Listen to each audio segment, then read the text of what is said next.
I am.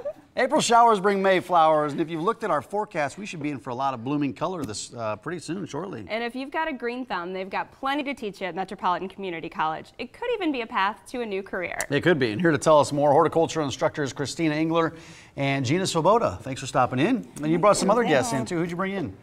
Well, I have a little duck, and I have a little chicken. Why'd you bring them in? why do we have a duck and a chicken in here?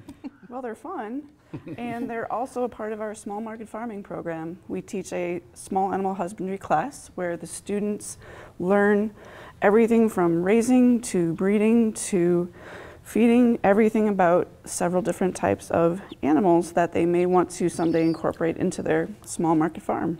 Now, their microphones might be picking up a little bit. Mike was making fun of me because I said that they were cheeping, which he said wasn't a real Is that a word? noise. Is cheeping a word? Sure, you guys use that peeping, cheeping, chirping.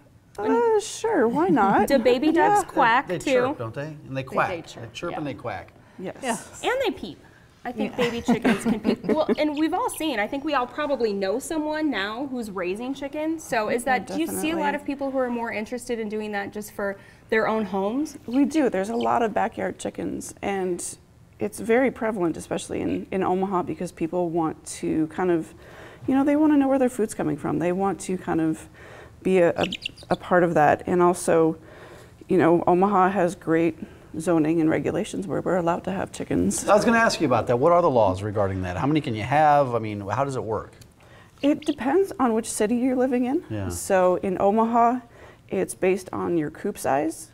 In other places, it's based on how many they allowed you to have as a total. And in some places, you have to be careful. La Vista and Papillion do not allow you to have chickens. But yeah, you have to look at your zoning and coding and call usually your health department. Yeah, just to figure out some of that stuff. Okay, when we're talking about, we're going to be talking about gardening and planting and stuff like that. What are some of the first things you need to know and need to consider before you plant a garden or a vegetable garden? Well, the first thing you probably need to know is what type of plant, what your location is like. So what kind of sun do you have? What kind of soil conditions do you have? And that'll help determine what kind of plants you can put there.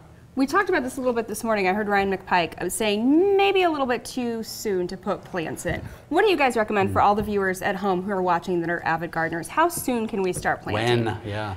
Rule of thumb is typically Mother's Day. It's tempting to get out there early, but being as this is Nebraska, you never quite know if we're going to get that last snowfall or hard freeze. So usually if you can hold off till Mother's Day, it's not a bad idea. Listen, I do not have a green thumb. Everything I plant, it just seems to die at some point. I can't keep things alive. What should they know before they take on the task of putting a garden in or a vegetable garden? What's the first thing they should know? You should know what your soil is like. And so even the small soil tests that you get out in the market, they tell you what your nutrient level is, they tell you what type of soil you have, what your pH is, and that'll help you determine what kind of plants you can actually grow, what kind of vegetables will do well there. That's a good point. You're here because you can help. So for our viewers out there who do this as a hobby, or maybe for someone who's very good at it and thinks maybe there's a career in this, what does MCC have to offer?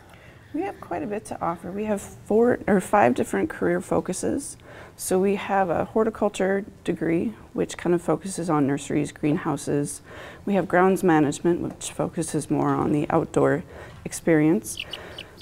We have floral design. Sounds like. That's a cheat. Yes. That's a cheat. Yes, thank you for chiming in. So we have floral design, we have landscape design, and then we have the small market farming.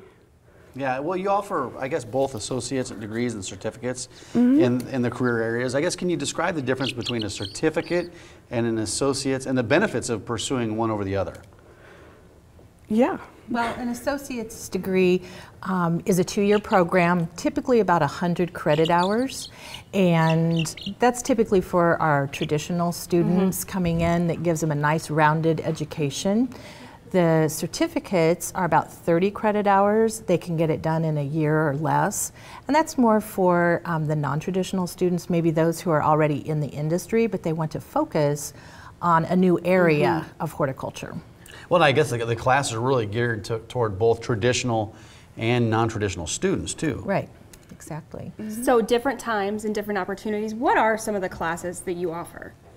Oh, we offer a lot of different classes. And we've only got 1 minute, so. Oh, okay. Well, some of the unique classes that we do offer, you know, small animal husbandry. We have a full array of landscape design classes. We have a wonderful floral design program as well. And then everything from plant propagation to entomology, which is bugs, and pathology, which is plant diseases. So there's a full array of some wonderful classes. What you're doing at MCC is amazing. I don't think people understand the scope of what's going on, the improvements at the different campuses. I didn't even think about some of these career opportunities. And then just the classes that you offer for people who are more interested in things to learn more.